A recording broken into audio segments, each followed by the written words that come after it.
Hello friends, मैं प्रकाश कुमार सिंह आप सभी का स्वागत करता हूं अपने इस वीडियो सीरीज में। तो आज का जो हमारा वीडियो है वो है ज्योग्राफी के भूगोल का जो अंतिम चैप्टर है हम लोग का आपदा प्रबंधन, उसका वीडियो सीरीज मैं लाया हूं। तो ये कंटिन्यू वीडियो चलेगा तो आप इसे जरूर देखिएगा। तो आज हम बात करने वाले हैं आपदा प्रबंधन के चैप्टर नंबर 1 पे। तो सबसे पहले आपदा को जानने से पहले सबसे जानेंगे कि आपदा है क्या, होता है आपदा, कितने प्रकार का होता है और आपदा के प्रबंधन की आवश्यकता क्यों है। तो आज हम लोग आपदा प्रबंधन के परिचय के बारे में जानेंगे। तो देखिए यहाँ पे हेडिंग ही है आपका जो चैप्टर नंबर 1 है, प्राकृतिक आपदा, एक परिचय कि आपदा क्या है, कितने प्रकार का होता है और इसका हम प्रबंधन कैसे कर सकते हैं। तो जो लघु उत्तरीय का 3 क्वेश्चन है आपके बुक का मैंने यहाँ पे लिख दिया है, जो कि काफ़ी इंपॉर्टेंट है, VVI कर लीजिएगा आप। पहला क्वेश्चन है कि आपदा से आप क्या समझते हैं, दूसरा क्वेश्चन है आपदा कितने प्रकार का होता है और तीसरा क्वेश्चन है आपदा प्रबंधन की आवश्यकता क्यों है। तो इन सारे पॉइंट को हम लोग देखेंगे। तो चलिए हम इस वीडियो को शुरू करते हैं। आज का पहला क्वेश्चन स्टार्ट करते हैं।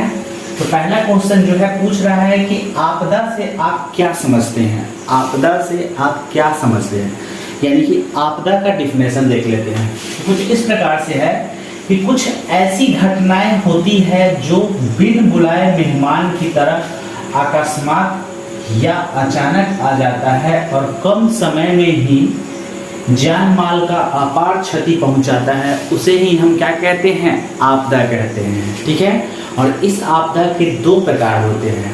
तो आप लोग अपना नोट्स तैयार कर सकते हैं और मेरे साथ आंसर को लिखते चल सकते हैं। यानी क्या बोला कि कुछ ऐसी घटनाएं होती है जो बिन बुलाए मेहमान की तरह आती है। कोई नहीं चाहता है कि आपदा आए, वो अचानक आती है। प्राकृतिक आपदा भी होती है और मानवकृत आपदा भी होती है। तो बिन बुलाए मेहमान की तरह आती है और जान माल का अपार क्षति पहुंचाता है, आर्थिक रूप से भी हमें कमजोर बना देता है। तो ये पहला का डिफिनेशन रहा आपदा का। अब देखिए दूसरा क्वेश्चन इसी से रिलेटेड है कि आपदा कितने प्रकार के होते हैं। तो ये लघु उत्तरीय है इसलिए ये दोनों अलग अलग दिया हुआ है, लेकिन दीर्घ उत्तरीय में अगर आपदा पूछ दे तो आप इसके प्रकारों को भी लिखेंगे और प्रकारों को परिभाषित भी करेंगे। यानी कि एग्जाम में जितना नंबर का क्वेश्चन है उस अनुसार से हम इसका जवाब देंगे। कितने बच्चे ऐसे होते हैं कि 3 नंबर का क्वेश्चन है और उसका आंसर दे देते हैं 8 नंबर के अनुसार, और जो 8 नंबर का है, और कितने बच्चे ऐसे होते हैं कि 8 नंबर वाले क्वेश्चन का आंसर दे देते हैं 3 नंबर 2 नंबर की तरह शॉर्ट में। तो ये सरासर गलती है और इसी कारण से हमें सोशल साइंस में कम नंबर उठता है। तो दूसरा क्वेश्चन देखिए, बोला है आपदा कितने प्रकार का होता है। तो बस हम इसके प्रकार को ही लिखेंगे। अगर परिभाषित करे रहता तो इसको हम लोग परिभाषित कर देते। तो आपदा 2 प्रकार का होता है। एक तो आपदा होता है जो कि प्राकृतिक आपदा होता है और दूसरा होता है मानवकृत आपदा। तो ये क्वेश्चन बोला है, लेकिन अगर हमसे पूछ दे कि प्राकृतिक आपदा किसे कहते हैं और मानवकृत आपदा किसे कहते हैं, तो इसका डिफिनेशन भी हम लोग देख लेते हैं। देखिए प्राकृतिक आपदा वह आपदा जो प्राकृतिक द्वारा घटती है। क्या? वह आपदा जो प्राकृतिक द्वारा घटती है, याद भी करते चलिए, उसे ही हम क्या कहते हैं, प्राकृतिक आपदा कहते हैं। जैसे में भूकंप, भूकंप तो इंसानों द्वारा लाया नहीं जाता है, ये प्राकृतिक रूप से घटती है। उसके बाद सुनामी और बाढ़। तो आगे के हम लोग चैप्टर में देखेंगे कि भूकंप क्या होता है, सुनामी क्या होता है और बाढ़ क्या है, बाढ़ से बचाव के तरीके, भूकंप से बचाव के तरीके, सुनामी से बचाव के तरीके। तो आप लोग ये जो वीडियो सीरीज आते जाएगा आपदा प्रबंधन से, इसको आप लोग कंप्लीट देखिएगा। लमसम मुश्किल से 10 वीडियो या 6-7 वीडियो होगा, क्योंकि 6 चैप्टर है और उसी में मैं आपको कंप्लीट करा दूंगा। ज़्यादा लंबा भी नहीं होगा और ये आपका क्वेश्चन आंसर होते चलेगा। तो नोट्स भी आप लोग तैयार करिएगा आपदा प्रबंधन का। और जो बच्चे नए हैं चैनल से वो ज़रूर इसको सब्सक्राइब कर लें, वीडियो को लाइक कर दें और पूरा देखें। तो देखिए वह आपदा जो प्राकृतिक द्वारा घटती है उसे प्राकृतिक आपदा कहते हैं, जैसे में हमने देख लिया। अब बात आता है कि मानवकृत आपदा क्या है। उसका डिफिनेशन मैंने यहाँ पे लिख दिया है कि वह आपदा जो मानव द्वारा घटती है। क्या? वह आपदा जो मानव द्वारा, यानी कि हम इंसानों द्वारा घटित होती है तो उसे मानव जनित आपदा कहते हैं। उसे क्या कहते हैं? मानव जनित आपदा कहते हैं। हम इंसान जैसे कि आतंक भी एक आपदा है। वो आतंक क्या करते हैं? जगह जगह बम विस्फोट लोगों को बाधित करते हैं, वो भी एक आपदा है। लेकिन कौन सा आपदा है? तो मानवकृत आपदा है।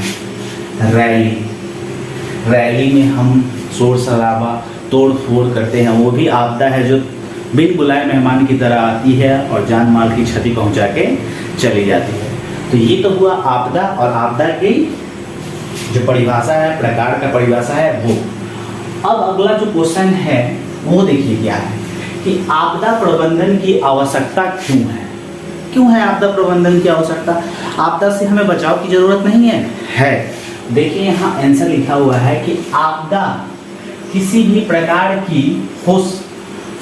प्रकार की आपदा हो, उससे न सिर्फ बिना विकास कार्य बाधित होता है बल्कि जान माल की भी क्षति होती है। केवल विकास कार्य ही बाधित नहीं होता है, विकास कार्य तो बाधित होता है, इसके अलावा जान माल की अपार क्षति होती है। और इन सब को रोकने के लिए आपदा प्रबंधन की आवश्यकता है। आप क्वेश्चन को समझें, उसके बाद उसके आंसर को अपने अनुसार बनाएं, क्योंकि रटने से कुछ नहीं होगा। तो आपदा किसी भी प्रकार की हो, उससे ना सिर्फ विकास कार्य अवरुद्ध होता है बल्कि जान माल की भी क्षति होती है। अतः आपदा प्रबंधन की आवश्यकता होती है।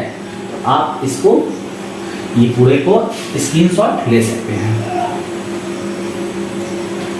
तो मैं उम्मीद करता हूं कि आपको ये वीडियो समझ में आया होगा और आप आज से प्राकृतिक आपदा, जो आपदा चैप्टर है, आपदा प्रबंधन है, इसका नोट्स बनाते चलेंगे। तो बस आज के लिए इतना ही। वीडियो छोटा ही रहेगा, तो चैनल को सब्सक्राइब करें और लाइक करें। Thank you so much.